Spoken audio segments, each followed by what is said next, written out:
பேராசிரியர் அவர்களே, அவருடன் வருகை தந்துள்ள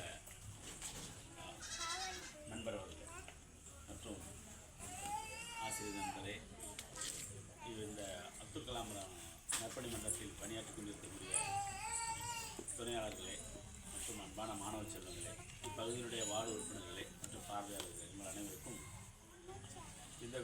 இந்த அப்துல் கலாம் நற்பணி மன்றத்தில் வந்து கலந்து கொள்ள அழைத்தமைக்கு முதலில் உங்களுக்கு நன்றி சொல்லி, காந்தி ஜெயந்தியை பற்றியும் டெங்கு விழிப்புணர்வை பற்றியும் ஓரிரு வார்த்தைகள் பேசுமாறு அழைத்திருக்கிறேன். மகாத்மா காந்தியை பற்றி உங்களுக்கு என்ன தெரியும்?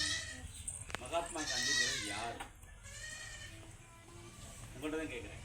மகாத்மா காந்திங்கிறது யார்? உங்களுக்கு தெரிஞ்சதை சொல்லலாம்.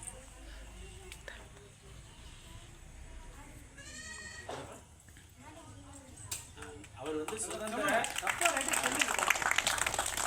சுதந்திர போராட்டத்துக்கு நிறைய பேர் போராடினாங்க. அந்த வகையில் அமைதியான முறையில் அகிம்சை முறைன்னு சொல்லுவாங்க. அமைதியான